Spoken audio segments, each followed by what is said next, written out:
Hey everyone, welcome back.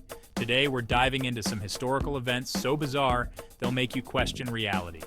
From wars that lasted less time than your lunch break to legal battles with dead bodies, we've got some wild stories for you. Stories that will make you laugh, make you scratch your head, and maybe even make you a little bit afraid of the past.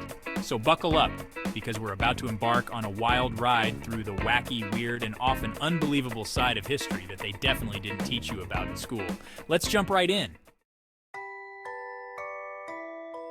Let's head down under, to the land of sunshine, shrimp on the Barbie, and giant flightless birds wreaking havoc on crops. Welcome to the Great Emu War of 1932. After World War I, former soldiers settled in Western Australia, eager to start farming. It sounded idyllic, right? But there was one tiny problem: emus. Thousands of them. And these weren't your cute and cuddly zoo emus. These were hardcore, weigh 6 foot tall, crop-devouring machines, and they were hungry. The emus, seeing all this delicious wheat ripe for the taking decided to throw a feast, a 20,000 emu strong feast. The farmers, understandably annoyed, appealed to the Australian government for help. The Australian military, armed with Lewis machine guns, deployed to combat the feathered fiends. What followed was less of a war and more of a comedic tragedy. The emus, surprisingly good at guerrilla warfare, outsmarted the soldiers. The Great Emu War ended in defeat for the Australians, a victory for the emus, and a reminder that sometimes Mother Nature has a wicked sense of humor. This just shows that sometimes Mother Nature has a wicked sense of humor. Okay, from feathered foes to exploding marine mammals, buckle up because this next story is truly the stuff of legends, and also incredibly gross. It's the tale of the exploding whale of Florence, Oregon, and it all went down in November of 1970.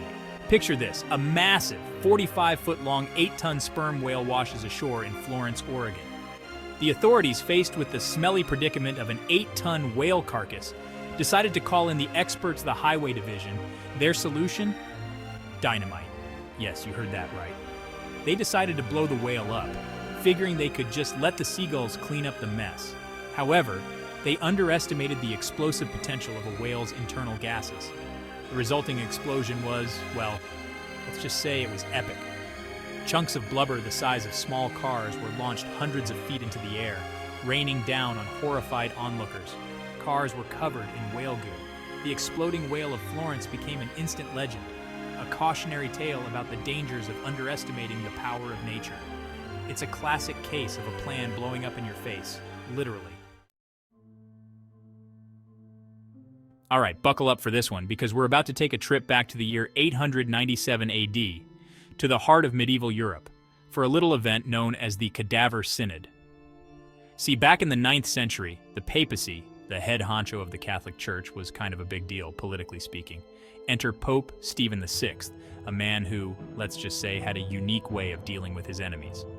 One of those enemies was his predecessor, Pope Formosus, who, unfortunately for him, had died a few months earlier. Stephen, still holding a grudge, as one does, decided to put Formosus on trial, posthumously, of course. And not just any trial, no. This was a full-blown ecclesiastical court case, complete with a lawyer for Formosus, who I'm guessing had a hard time getting his client to respond. So, what did they do? They exhumed the body. That's right, they dug up the rotting corpse of Pope Formosus, dressed him in full papal regalia, and propped him up on a throne in the middle of the basilica. The charges?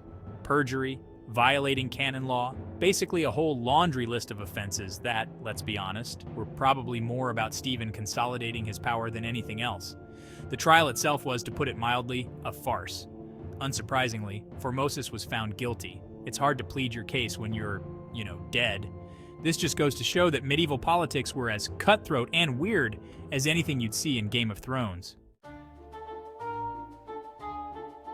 All right, let's lighten the mood a bit with a story that's equal parts absurd and, well, kind of sad.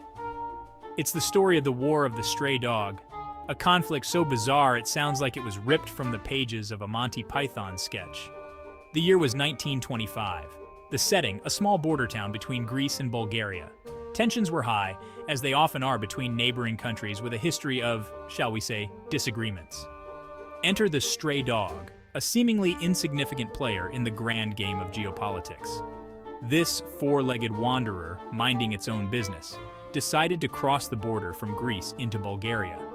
The Bulgarian border guards, spotting the canine intruder, decided to detain it. And not just detain it, but capture it and declare it a prisoner of war. The Greeks, upon hearing of their furry compatriot's capture, demanded its release. The Bulgarians, feeling all high and mighty, refused. And just like that, what started as a minor border dispute escalated into a full-blown international incident.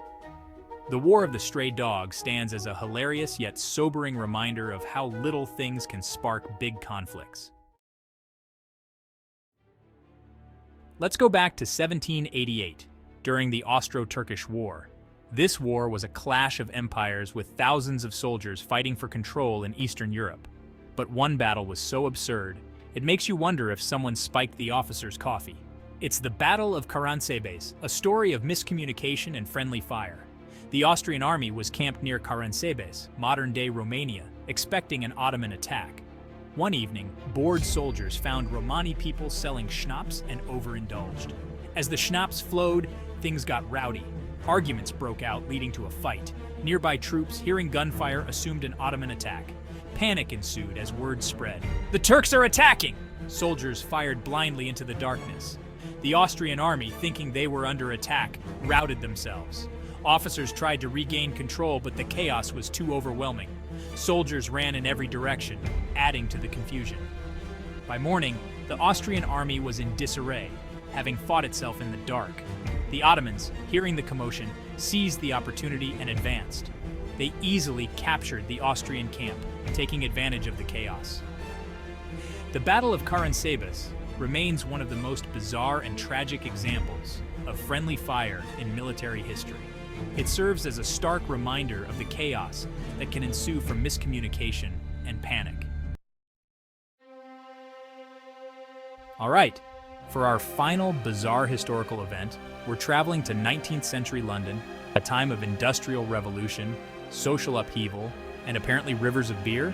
That's right, folks. Get ready for the sticky, sudsy tale of the London beer flood of 1814. Imagine. It's a crisp October evening in London. The streets are bustling, the pubs are full, and at the Moose Brewery, one of the largest in the city, a giant vat containing over 135,000 imperial gallons of porter beer decides to, well, explode. This wasn't just a little leak, folks. We're talking a catastrophic breach that unleashed a tidal wave of beer onto the unsuspecting streets of London. The wave, estimated to be 15 feet high, ripped through the brewery's back wall, taking out buildings, crushing homes, and even sweeping people to their deaths in its boozy embrace. The streets of St. Giles Rookery, a poverty-stricken neighborhood, were instantly transformed into a frothy brown river. People were trapped in their homes, forced to climb onto furniture to avoid drowning in a sea of fermented hops and barley. 8 people lost their lives in the flood, crushed by debris or overcome by the fumes. The smell of stale beer permeated the air for weeks. The London beer flood was a strange and tragic event, a reminder that even in the most unexpected ways, things can go horribly, bizarrely wrong.